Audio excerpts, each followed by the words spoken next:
Well, hello YouTube. It's time for me to continue my ongoing review of the Mortal Kombat web series, Mortal Kombat Legacy. This time for the third installment of the series, which introduces us to Johnny Cage. Now, first off the bat, my big complaint about Episode 2 was its incredibly short length. It clocked in at 8 minutes and 50 seconds with a big long recap and a credits. This one doesn't have a recap, and it clocks in at 11 minutes 49 seconds. That's good. Each one of these episodes should be at least an hour and a half in length. Not an hour and a half, but should at least be 10 minutes in length. So I'm happy that they pumped that up. I am also happy, well, that we're seem to be progressing things forward, and this is a bit of a spoiler, but I'm assuming right now that you guys have seen this like in my first review. If you haven't, pause this video, go watch the episode on Machinima, and, well, come back, because it's only 12 minutes. Now that you've seen said video, I'm happy that we're seeing the mysticism stuff come back. You know, that fantastics, the magic, with the introduction of who I am assuming is Shang Tsung. I could go on IMDb and doubly confirm it, but IMDb pictures never look the same as the actor. So, but yeah, this looks like we finally see Shang Tsung. He freezes time. Very cool. I'm happy we're seeing this stuff being brought back into the series. What I wasn't so happy with in this was the editing and pacing of this episode. It was incredibly frantic, jumping around from a entertainment style, behind the music, celebrity type show where they're looking at Johnny Cage and his fall from grace, which is something I wish in the actual video game series, Johnny Cage is a major superstar. In this one, he's a failed superstar. He's one of those. He's basically like how most of them are. He's basically Steven Seagal. Really, they're channeling Steven Seagal to a degree for this version of Johnny Cage, at least in his career path, where he did some stuff, and he's now kind of a faded out star that no one cares about, though he can still kick ass. So in this episode, we see a couple of Johnny Cage's pitches for his new shows, which eventually lead to him being rejected. And the pitches are actually kind of funny because they're all making fun of stuff in the media currently. One, they're making fun of the Deadliest Warrior.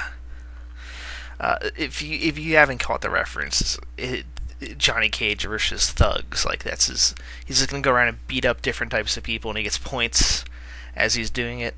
It's as a completely mocking the Deadliest Warrior, and probably more accurate. Really, I know Spoonie did a kind of a spoof episode, but they need to do more stuff like that. Just change Deadliest Warrior to have completely fictional stuff, like Johnny Cage versus the MS-13 or whatever. I got that game name wrong, didn't I? Oh well. But now I should say something though about the actor playing him. Matt Mullins is his name, and this is another one of those has been stunt doubles, kind of small stuff, and this is his kind of first actual role. Although apparently he was in Area 51, the video game, the old arcade one. I'm going to have to go and replay that now to see if I can spot him. He's probably one of the zombies, but that's probably his most well-known work before now. Other than that, he was in Blood Fist 2050. I had no idea they made a Blood Fist 2050, and I actually own Blood Fist on DVD. He was also in Kamen Rider, which they make kind of fun of, in saying that he was in not Dragon Ball. Why was I about to say that? In Power Rangers, like that's also what they added on for Johnny Cage's character, that he was a former Power Rangers star. Kind of funny for the little drop there, both in that he was in the Kamen Rider series and that just dropping Power Rangers in the exact opposite end of the martial arts spectrum and the dark, gritty Mortal Kombat series. The only problem I have with him actually isn't, well, I don't buy him as much as being a big movie star. He looks like you would see the stuntman. I think they needed to get someone that was a little bit more bulked up, a little bit more have that, I don't know, a Jean-Claude Van Damme look, which is really what they based Johnny Cage off of anyway. The other thing is that he looks an awful lot like Kano, or the guy they got to play Kano, which is a problem in a series. You want your actors playing different roles to look different from each other. Now, granted, Kano is going to have the giant red piece, eye piece. That'll make him distinct, but for starters, he probably would have cast either someone else for Kano or Johnny Cage if I was casting director, just trying to make them more visually distinct. But that's a minor thing, and as the series goes on, I'm not going to care as much because Kano, they're going to be very obviously different. Still. But he seems very good. He seems at least he can do the stunt work. Mainly because among those things that they're showing, when I said that Hollywood thing, is they basically show all old footage of, I'm assuming it was all old footage of him, like home movies of him doing his martial arts stuff and all that.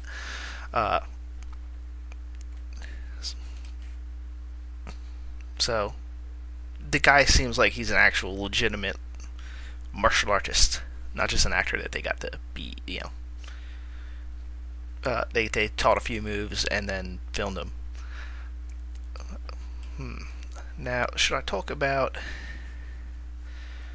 the fact that there's no Baraka? I was disappointed in that. I was promised a Baraka. At least somebody on the internet claimed that Episode 3 was going to introduce Baraka. We know he's coming. There's pictures out there on the internet. But that might have actually been purposely done by the studio because of the Rebirth trailer, which showed Johnny Cage and Baraka fighting. How should I put it? Overall? Of course, they did tons of poking fun at the action movie producers. Johnny Cage comes with an idea. They tell him it's over. They don't want it. They leave him, and then they go talk with another actress. I didn't hear the name of the character. It might be important. It might not be, because it was something with an S. It could have been Sindel, but I'm not sure. I have to go double check. But yeah, he pitches his idea, the one that I said, the deadliest character, basically, and they don't. They basically take his idea and sell it to her, and he overhears it and beats the shit out of everyone because he's pissed. If only actors do that more often, it'd be at least hilarious. Other than that, these are short episodes. There's not a whole lot to talk about, but I'm liking the direction. Again, the main problem with this one was the kind of very choppy editing is disjointed because it keeps on going from being in Johnny Cage's past, showing at first starting with this True Hollywood documentary thing, and after a minute or two stopping, showing him in a new pitch movie, which they don't show as a pitch movie at first, then showing that it was a pitch movie, and then him redoing it, and again not going, hey, this is a pitch, instead showing a new action scene, and then him. So it's a very, narratively speaking, very choppy. Which you can blame either for the writers trying to cram what probably would have taken at least 20 minutes in a normal narrative into just a little over 10. I hope that's not a signal of what's going on for the rest of this series, because the first 2 episodes were very well paced for what they were. They told a very coherent narrative, but paced very well, and I'm a little concerned with this one whether they are trying to cram too much stuff into too little amount of time. That's never good. Look at The Last Airbender if you want an example why. But I'm hoping that was just this, because they try to do all these crazy alternate scenes, and we'll see. That's how I'll put it right there. We'll see how this stuff all turns out. I'm much more excited for the next episode. We're going to see some new characters. Hopefully, since they already introduced Shang Tsung coming in there, and freezing time. that we'll be seeing some of the cool magical stuff, hopefully some of the more incredible creatures, shall we say. Let's get Baraka in there. I was promised Baraka, and now my review has almost gone on. It might have actually be going on as long as the actual film episode, so I'm going to leave it at that. Signing off for now. Come back next week for episode 4 review. Blech. And of course, I should be doing a I did my initial Mortal Kombat 9 review, or Mortal Kombat 2011. I'll be doing a kind of a follow-up to that hopefully soon as I can finally beat Shao Kahn's ass. That's it for now. Signing off.